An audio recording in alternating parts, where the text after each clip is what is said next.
Okay. Hey, Uli, it's me, Lyndon. Mo's here too, but the way we're recording, you can't hear him. We're gonna teach you how to play our Mo's new game, Matchstick Girls. So right now we're at the part of setup. You have two player boards, the one at the top and the one down here at the bottom. And we have two player colors right now. We have green and yellow, and you'll use these two tokens here and here. So whoever's playing green, choose a player board, either top or bottom, and they'll put their token up here on 5 in this little area and 0 on the scoreboard, which is this area here. Then, the other player will do the same. And then to finish setup, we'll come over here to this board, the neighborhood as we call it. And these little intersections between the streets, they have color-coded meeples, and you'll just put a meeple of the proper color on each intersection. And I'll take a moment to do that right fast. Mo's going to help me out.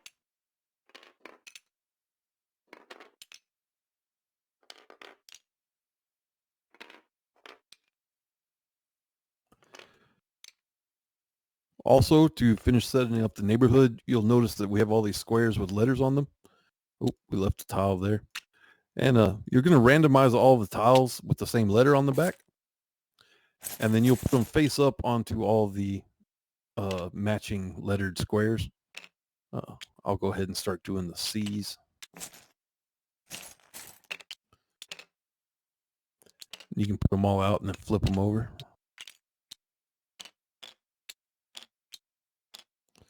And that'll create our little neighborhood for us.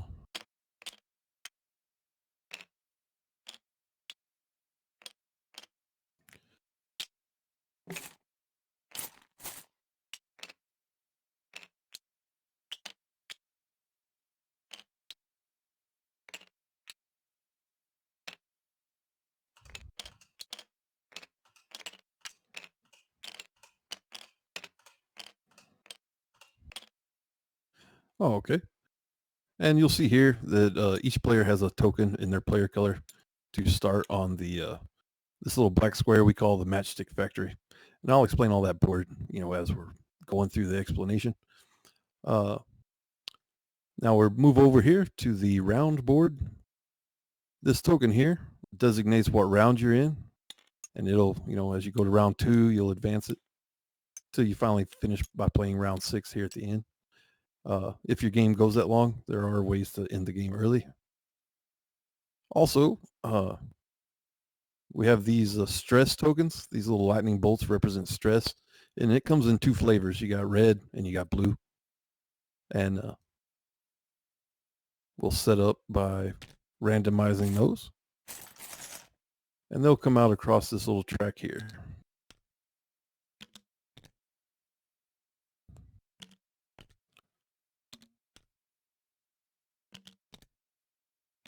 And within each round, you'll have 6 player turns. So, the green and the yellow player both take a turn, then we'll advance this marker. And then they'll take the next turn and we'll advance the marker on until we go through the track. You can randomize who goes first. Once you figure out if the green or yellow player goes first, you're just going to set this board here with the player on the top here or to the left of the general perspective as the first player, and the one on the bottom towards the bottom of the board will be the second player. And with these little stress tokens, you'll just go down matching the column. So if this is a blue action round, then you need a little blue stress for the green guy and a little blue stress for the yellow guy. And same thing all the way down. Just match whichever lightning bolt's on the top. And Mo will take care of that for me right there. Also, we have these little circle tokens. And we're just going to randomize all of those. Just put the red and the blues all together. That's fine.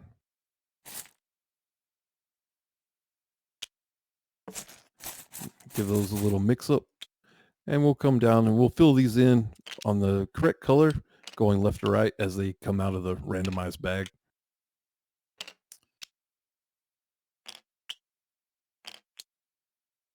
Okay, everything we just did on this little round board, we'll start each round by doing the same thing. We'll put out these. the big lightning bolts for the turns, and then we'll put out the little lightning bolts, and these little circles will be randomized. And that's at the start of each new round. Okay. Yeah, I will. Also, whenever we change to the next round, you'll see a little icon here that tells you to just change this board so that the other player's on top. So after the initial random turn, you'll just alternate who goes first on the future rounds as it goes forward. Okay. To also finish setting up a round, you're going to look at where the current round is, and it'll have some information here below it. First off, we'll see that each round you start with a different amount of money. And being as how this game's a lot about budgeting, you'll clear your calculator at the start of each round, and this is exactly how much money you have for that round.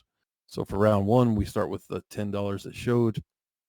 No matter how much money you end round one with, when you go to round two, you'll clear off all the money you have, and you'll start round two with only $10. Round three, you'll start round three with only this $9. Also, you can see right here, this game's about making matches, and matches are represented by the orange cubes here. And each round, we have a minimum number of matches that each player has to make. So in round one, you can see here that each player has to make one match, and these increase as the game goes forward. Rounds 2 and 3 will be 2 matches. Round 4 will be, and 5 will be 3 matches. And then the final 6th round, you have to make 4 matches. Okay. If we move over here, you can see these little squares. Each player has the same set to begin with. The yellow ones are down here. And what you're going to do at the beginning of each round, at the beginning of the game, you'll randomize all of them. Give those a little mix. And if you look back over here at the round table, you can see that in this round, it's designating the match action card. These action cards are here in the center. And the one designated by the round is the one that does not get a bonus token here at the bottom. So as we randomize those bonus tokens for the first round, we'll pull them out and place them on our player color side. Each action card will get 1 from each player. But we're not going to put ones on that action that was designated by the round. And as you can see, each round will have a different action that does not get those little bonus tokens. Okay, so now we are ready to begin round one. So I'll just go over the player board so you'll know how all of that works. Starting at the top left, your workers, which are these little meeples, they can get mad and quit their job. They can also get killed at the workplace. This game is making matches way back when the match industry first got started, and injuries were quite common. And normally it was like ladies and children that were working these factories. And so if too many of your workers get killed or decide to get mad and quit, when that happens, the meeple will go here to this out of area. And as you can see, they're working towards a general strike. And that's what this little bar up here on the top left of your player board is representing. That's the number depicted is how many people will be in the out of area before you have a strike. So you start with a limit of 5. There can be 5 people that go out before a strike happens. When people get killed, and we'll talk about this more later, but this little track can go down, and that will lower the threshold before a general strike. And if a player has a general strike happen, the game's over for that player. They're out, they're done. And if the other player can survive to the end of the round, they will win.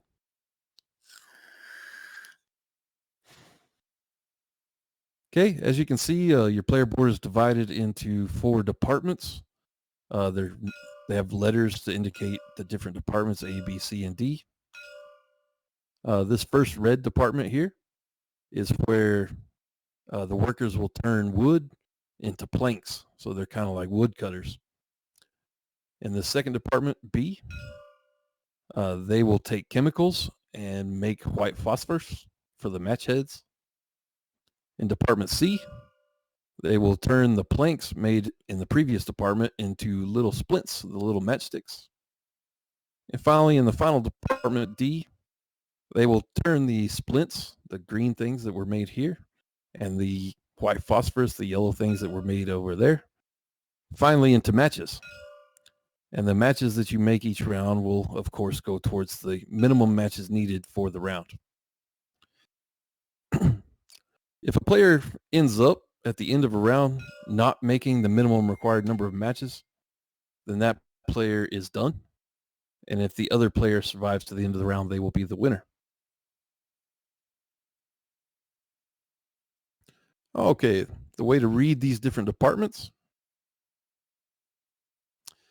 is you have the meeples, and this track here kind of represents their skill at their job.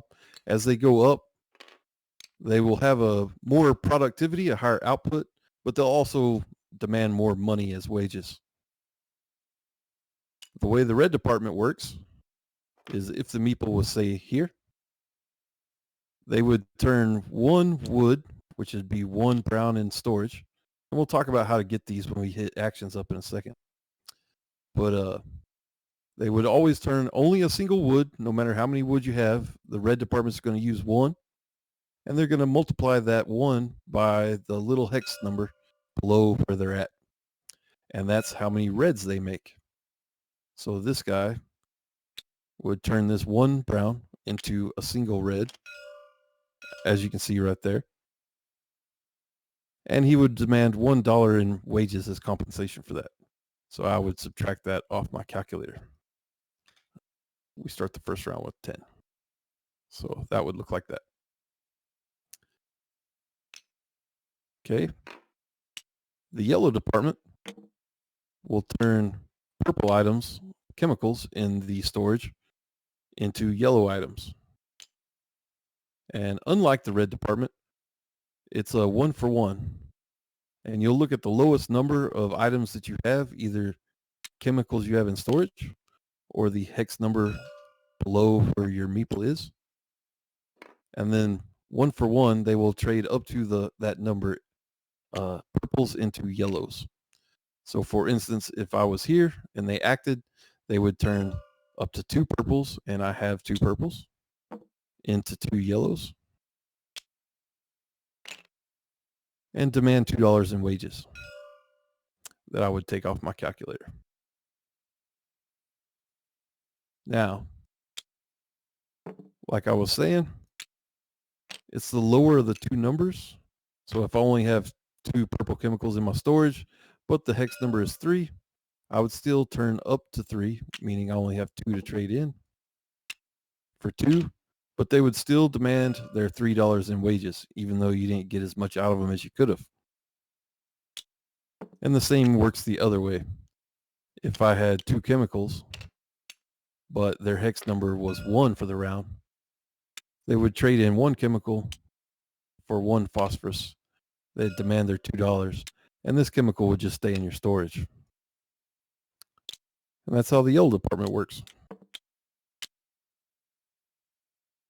So we'd move on to the green department, which turns red items into green items or planks into splints.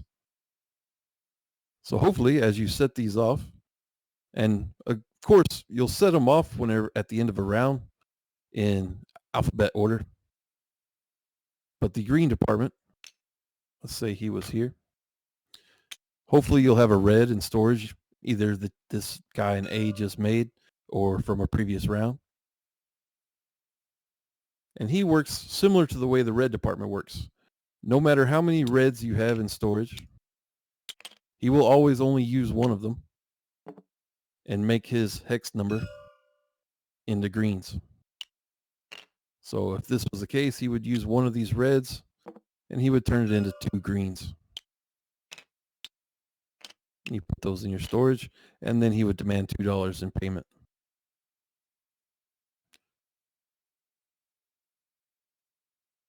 Okay. The way the orange department works here in D is you'll look at the hex number, and that's how many matches he'll try to make. And for each match, you can see it takes one green and one yellow. So he can make up to 3 matches. So he'll try to make 3, but I only have 2 yellows to go with 2 greens. So he would only make 2 matches this round. And then demand his $3 in payment.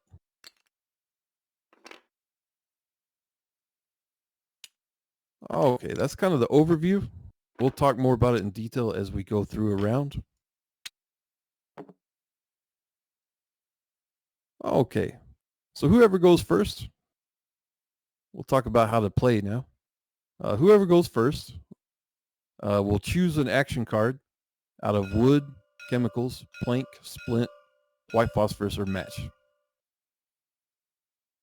Then, if that player has a token at the bottom of the card that matches their color, they will take the token, and they will perform both the action on the card and whatever bonus is coming off their token. So if I took the wood action now, I would do the wood action and the white phosphorus action. Their opponent's bonus token gets discarded off to the side of their bag.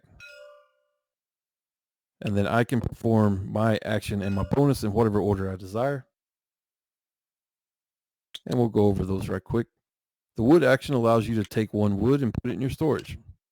As you can see here in your storage, getting wood costs $1. So you would take $1 off your calculator. The actions on the little tokens are the same actions as what will appear on the cards later.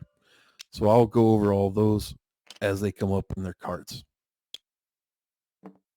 If you take a chemical action here, it works the same as the wood action. You'll take a chemical, you'll put it in your storage. And as you can see there, that costs you $1 to store it as well. Okay. The plank action and all the remaining actions work very similar. You can see the little arrow on the top right of the card, and that means to move the meeple that corresponds to that section to the right 1 space. So if you take a plank action, you will move the meeple in the plank section right 1 space. Same goes for the splint action, but in the splint department, white phosphorus in the yellow department, and matches in the orange match department. Those all slide you over 1 to the right. Now, like we were saying, if you have to resolve one of these bonus tokens, it works the same as the action card. So if I had to resolve this white phosphorus bonus off the wood, I would gain both the wood and pay for it, and I would slide my white phosphorus department to the right once on this token. Some tokens feature a multiplier. If you look at this token here, it's white phosphorus times 2. So that just means I would perform the white phosphorus action twice. For instance, if I was taking my action as the green player on this chemical, I would get this token. My opponent's token would get discarded. And then in the order I desire, I would get a chemical for the card and pay for it 1 money. And then I would slide my white phosphorus meeple to the right twice because it has that multiplier of times 2 on it. Okay. As you can see, whenever someone takes an action, it's going to take all the bonus tokens off the bottom of the card. You can still take this action on future turns, but instead of resolving a bonus token, you are going to take a stress. And before I explain that, the player who took the action and resolved their card, once they've resolved the bonus token, it goes in their discard pile as well, off to the side of their little bag. Okay, so what if on my second action, I take another chemical action? I would get the chemical, just like normal. I would pay for it. That's $1. And then I would have to deal with this little lightning bolt symbol, meaning stress. I would reference what action round we were in the turn, and I would look at that big one there at the top. It says we're in the blue action round, or blue stress for this turn. I would take my blue stress token here, because I'm the green player, and I would have to apply it into one of my departments. The first stress in any department goes in the little square area. If a department gets more stress after the first, it'll end up in this overflow area, the little oval shaped spot. So more stress in that area goes there. Now, if I have to take a stress because I get it from here on an action that corresponds to a department, that stress has to go in that section. Oh, oops, it goes there. That corresponds to the action being taken here. But if you take the stress from a action card, meaning wood or chemicals, that doesn't have a corresponding department on your player mat, when you take that stress, you can apply it to any department you want. So you can decide. And then as always, the first stress goes in the square, future stress goes in the oval overflow box. Okay. And that always has to come off your player section here, which will be the appropriate color for the round.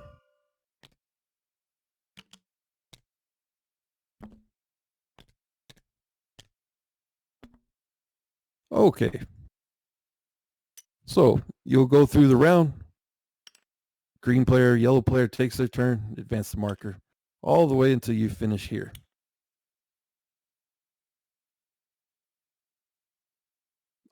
Once you finish there, we'll go into the work phase where each department will perform their work as we described and deal with the effects of stress. Oh, almost nearly forgot. One moment. You'll see this section down here where we put out the blue and pink tokens. If you look real closely underneath the stress, there's little arrows that point down into these circle tokens at the bottom of each column. If you perform an action that gives you stress, such as the plank action here, because there's no tokens at the bottom, you'll have to take your stress as normal, and then you'll drop down here. And there you'll see that there's 3 shapes. There's little sticks, those are roads. There's these little octagons, those are intersections. And then there's squares, which represent city blocks. And these 3 things are all represented over here in the neighborhood. And you'll have a token. So if I took an action that requires me to take stress out of here, I have to apply it as we've already described, but also look down here at these 2 shapes. And that's where I'm going to have to move my player token in the neighborhood to the next shape that's adjacent to where it is now. So first I can freely choose between one of the 2 shapes. And then once that happens, I'll have to move my little player marker to an adjacent thing of that shape. Now you're free to choose a shape that you aren't adjacent to. So let's talk about adjacencies for a moment. The little roads are these sticks here. And the little octagons are the intersections beneath these meeples.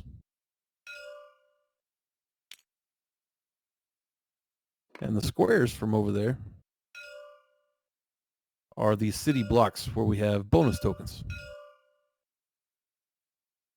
And they have to be orthogonally adjacent in order to be adjacent. But as you can see from the matchstick factory, we are adjacent to streets on the top and bottom. We are adjacent to a city block here on this wood square.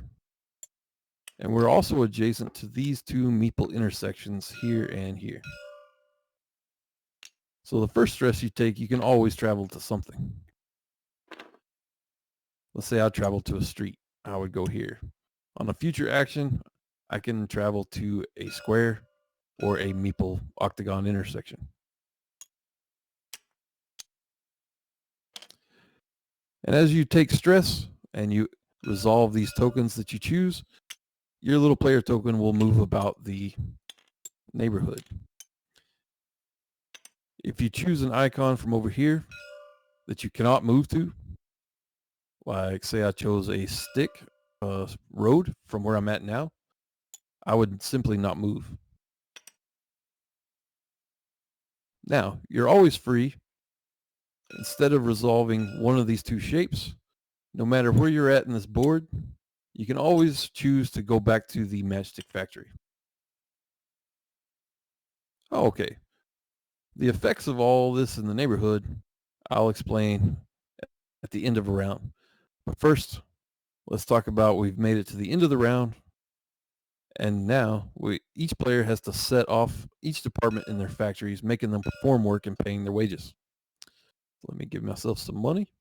And it's much like that little overview I just said at the beginning. First, you'll set off A. You'll look at where they're at. They will want that much money, and they will do any conversions that we've already described. You'll do that for each department. Now, we've talked about how to get stress. And stress, before you pay them your wages, you'll need to look at what stress they have here, and it can affect their health and state of affairs. So we'll explain that right quick. If they have only one stress in the square, meaning there's nothing in the overflow box, you can ignore this first stress. When you set off the department, just remove it. In fact, when you go to do this entire phase of work, you can just remove all the stress that is only in the square and nothing in the overflow box. Just remove it because it won't affect the departments. Now, in any department where there is stress in the overflow box, something's going to happen to that worker. And we'll look at this table here at the bottom left corner of your player mat. And this is a majority game. Out of all the stress in that department, both in the starting square and the overflow box, if the majority of that stress is blue, as you can see here, they will have an accident. To resolve an accident, you lay the meeple down.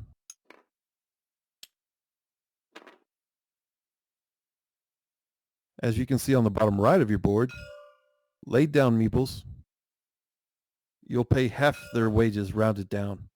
And this only applies in the round that they were injured. They're going to remain injured going forward, but in the round that they became injured, you only owe them half their wages rounded down.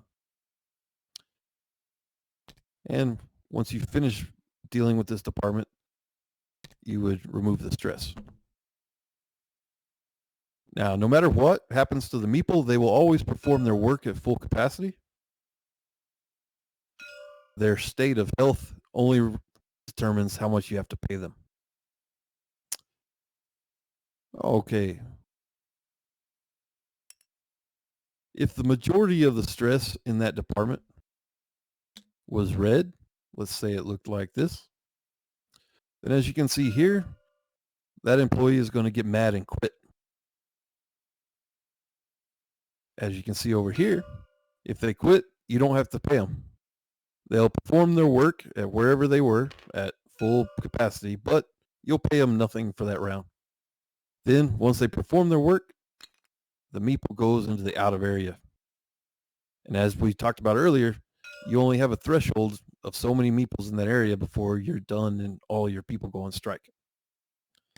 As always, remove all the stress after you've dealt with the department.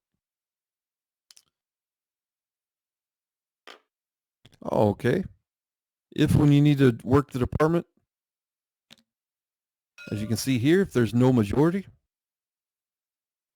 that employee is going to have an accident that is unfortunately fatal. And as normal, they will produce at their normal amount. And finally, you'd look over here. What happens if they have a fatal accident? You owe them no money, and they will go to the out of area. But also, you can see right there, you have to lower your threshold for a strike by 1. Then remove the stress.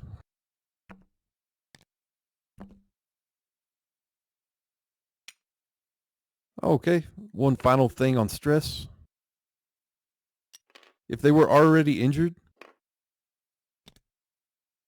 and suffer another accident, because the majority of the stress here is blue, you can see here having a second accident, a laid down meeple twice, equals a fatal accident.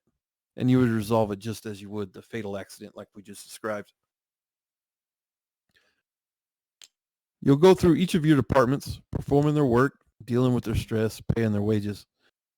And finally, when you get done, hopefully you've made a number of matches. You'll refer to the round you're in here. And as long as you've met the minimum number of matches, you're not out. You're still in the game. And you can see in this bar here, all the matches you've produced and any leftover money you had all turn into victory points. And then you'll remove the matches. So in the first round, I made one match. I would get 1 point. Then I would also score points for any leftover money I may have had. Now, as you go through here and you pay for your wages, or if you're crazy and you take an action that you can't pay the dollar for, and you're already at 0, if you ever have to go negative, you're bankrupt. You're done, and as long as your opponent survives the round, they will be the winner. Okay, the final thing you do after you've traded in matches and hopefully gotten points is you look over here in the neighborhood where your token is. And as you can see, these are little bonus tokens that work exactly the same way as these little bonus tokens. And you may end up having to take some of them.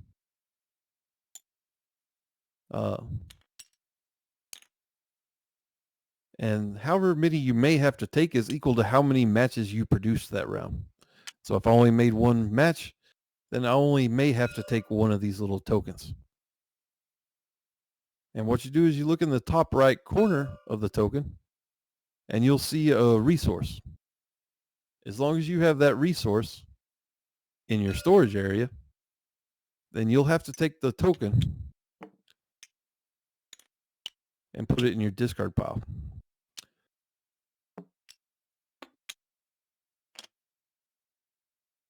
Now, the tokens you can qualify for getting this way is only the token you're sitting on if you're sitting on top of a square token.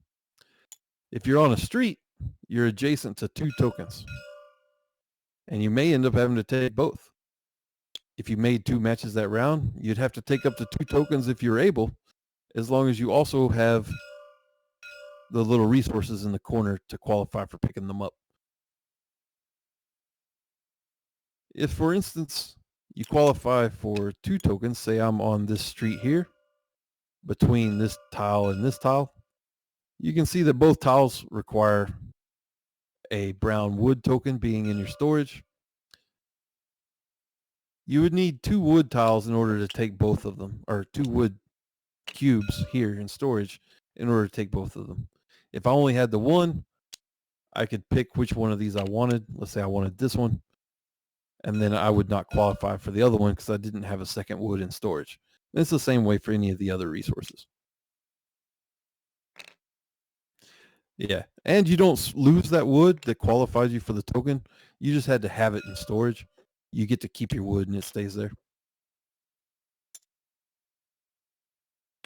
We didn't mention that whenever you move onto a Meeples intersection, you take the meeple and you'll put it in one of these 3 higher areas. And it'll go into the higher area with the least meeples in it already. And if they're tied, such as it is now, I can choose between the ones with the least amount. Okay. And to finish this off,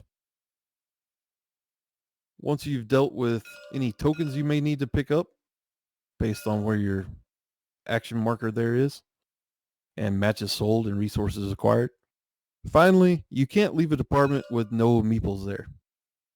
You'll have to hire a meeple, and that will come out of one of these 3 areas. And right now, we have it so that you have to take a meeple from any box with the least number of meeples in it. So if there's only one box with the least number of meeples in it, then you have to take that one. If there's a tie, you can take a meeple out of either one. And that'll go here. And note, they always start here at the starting spot, meaning they won't make anything if they end the round there, but you also don't have to pay them anything if they end the round there in that initial position. You won't want to do that on the first round because you'll need to make a match. But on later rounds, you may have enough resources stored here that you can get away with leaving a guy untrained and unpaid in order to just try to save some money for that round. Okay, one final note on meeples in their work areas. You can see that we have these adjacency arrows that shows departments being next to each other. If a meeple goes into the out of area section for any reason, either they quit or they die. If there's any meeples in an adjacent section of the same color, they will also quit as well and go there. If this meeple was white, say he got replaced by a white meeple at some point in the game, and this white meeple here decides to quit, you'll see that this is adjacent and he's a white meeple as well, so he would quit too. So if you plan your hiring poorly, you can see how this can go to a general strike more easily. You start the game though with a meeple of all different colors in each section. Now, you can also see that in the higher areas, you start the game with these gray meeples. This represents child labor. And should a child labor meeple go into the out of area, they count as a meeple of every color. No one likes seeing the children get picked on or have a fatal accident, so that would pull all adjacent meeples of any color into the out of area section as well, should the child end up in the out of area section. I think that about covers most of everything. At the end of the round, once you've done all your work, you've taken all the tokens, you'll get ready for the next round. Normally there'll be a bunch of tokens here in the discard pile. If there are any tokens here on actions that were not taken, go ahead and put those in the discard pile as well, so that you end the round with all of these empty. And again, to advance to the next round, you would randomize these tokens again. You'd put out a fresh set of stress that the players can take, matching the colors in the columns. You'd reset this to know that you'll have a fresh set of 6 actions. All of these tokens here will be randomized and put out again, just like we showed. And from the beginning, when we randomized our bonus tokens, we didn't use them all. There's 3 left in my bag still right now. When we put out the new ones for this next round, we use those 3 that were still in the bag first, much like a deck builder. So you got to use up your bag before these in the discard pile get re-randomized and you finish putting them out. And as you can see in round 2, nothing goes on the white phosphorus space. You would reset your money to the new amount for the round, and you'd play another round. After 6 rounds, if both players are still active, meaning no one had a bankruptcy, a general strike, and everyone made the required number of matches each round, then you'll finally refer to victory points to see who wins. It takes quite a bit of planning, so we've only counted victory points a few times. Normally somebody messes up their planning throughout the game and goes bankrupt or doesn't make the required number of matches.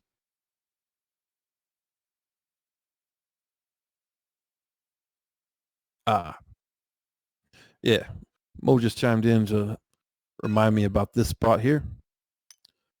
As you can see, there's no requirements there. So even if you don't move your token, or say you're on this road here, you always qualify to take that tile as it has no requirements. And those are right here. The game assumes an unlimited number of those. So if I ended the first round such as it is now, and I made one match, I would have to take one of these wood ones. Put that in my discard pile. Also, in the neighborhood, you can see tiles that we haven't described their actions for. The ones that depict the actions here work the same as the ones you start with, except perhaps their multiplier is more. That is 3 moves on the white phosphorus department. And that one is 3 moves in the splint department. As you can see, the little ×3. The ones that depict wood and chemicals, if you end up having to resolve those tokens, you're going to gain wood and chemicals just as you would off the action cards. As you can see, most of them give you multiples though. Like this wood gives you ×3 wood. When you get those, you'll take them and put them in your storage and pay for them $1 each, just like normal. This token here, that means whenever you resolve it, you'll take a blue stress from the supply and apply it to any department you choose. And that kind of goes with this one. This is a red stress that you have to add to any department that you choose when resolving that. These grayed out stress is simply meaning the stress that matches the current round over there on the turn board. This is add 2 stress that matches the current round or action round. And you can apply those to the same department or different departments.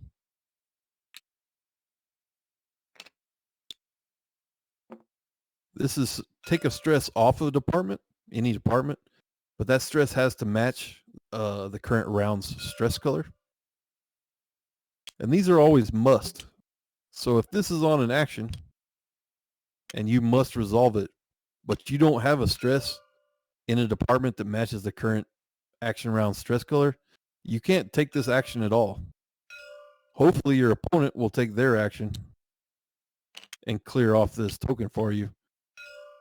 Because as long as that's sitting there and you can't resolve it, you can't choose to perform the action.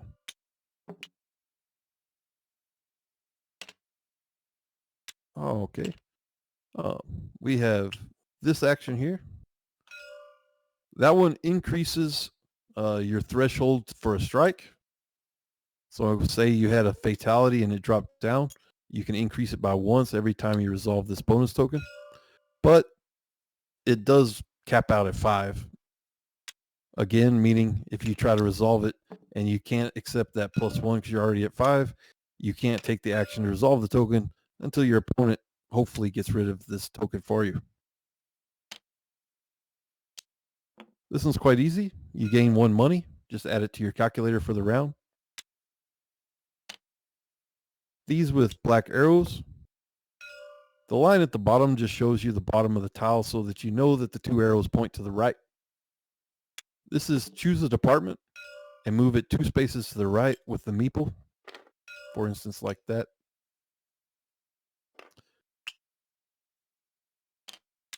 This one is choose 1 department and move it 1 space to the right. While this one is choose 2 different departments and move the meeples 1 space to the right each. And I believe that covers all the different bonus tokens you can get. And just like a deck builder, as you qualify for these and have to take them, they'll go in your discard pile. And when you try to put out these tokens and can't, they'll get shuffled in with the rest of the discards and then start to appear. I believe that covers about everything. Did I forget anything more? It's my first time teaching it, so I might have been kind of rough. If you have any questions, just always feel free to hit one of us up, and or we can even play the game together sometime. Whatever it takes. I'd love to have you check it out and see what we've been up to. Cool. Thanks, Uli. Bye-bye.